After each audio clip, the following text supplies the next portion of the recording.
আমাকে তো ভাই 9 বছরের ছেঁকা দিয়ে চলে গেছে। তার বিদেশ যাওয়ার সময় 15 লাখ টাকার মতো আমার কাছ থেকে নেওয়া হয়েছে। 1 মাস আগেও ফোন দিয়ে আমার সাথে সব প্যাচ আপ করতে চাইছে। হুট করে ছোট পর্দার জনপ্রিয় অভিনেতা ও সঙ্গীত শিল্পী তাহসান খান শনিবার বিয়ের খবর প্রকাশ্যে আনেন। তিনি মেকওভার আর্টিস্ট রোজা আহমেদের সঙ্গে বিবাহ বন্ধনে আবদ্ধ হয়েছেন। দুই পরিবারের উপস্থিতিতে ঘরোয়া আয়োজনে সম্পূর্ণ হয়েছে তাদের বিবাহ। তবে তার দ্বিতীয় বিয়ের খবরে নতুন স্ত্রীর পুরনো প্রেমের বিষয়টি আলোচনা তৈরি করেছে। তারকা গায়কের দ্বিতীয় স্ত্রীর পুরনো প্রেম নিয়ে যখন নানা আলোচনা সমালোচনা চলছে, তখন সংবাদ মাধ্যমে খোলামেলা কথা বলেছেন রোজা আহমেদের সাবেক প্রেমিক। নাম প্রকাশ না করার শর্তে তিনি জানান, 2016 সাল থেকে তাদের মধ্যে প্রেমের সম্পর্ক ছিল। রোজা আহমেদের সাবেক প্রেমিক বলেন, কিছু ঘটে বলেই কিছু রটে। 2016 সাল থেকে সম্পর্কের শুরু। গত 9 বছর আমাদের সম্পর্ক ছিল।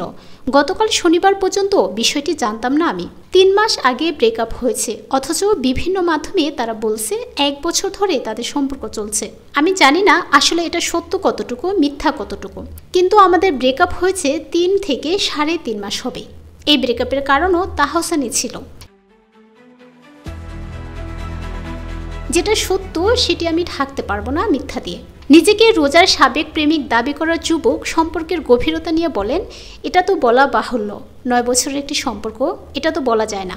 আমাদের চাইল্ডহুড প্রেম ছিল। চাইল্ডহুডের সেই প্রেম থেকে ওর কেরিয়ারে আজ এই পর্যন্ত আসা, আবার সেখান থেকে মার্কিন যুক্তরাষ্ট্রে গেছে, এখানেও আমার কন্ট্রিবিউশন ছিল। সব কিছু মিলে এটা তো বলা সম্ভব না।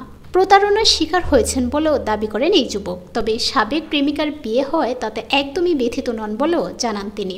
তিনি বলেন, আপনারা তো বিষয়টি এখন জানতে পেরেছেন। আমাদের তো ব্রেকআপের রিজনই ছিল এটা। আপনি যদি জানেন আপনার সঙ্গে প্রতারণা করা হয়েছে, আমি যখন হঠাৎ শুনতে পেয়েছি তখন ব্যথিত হয়েছি।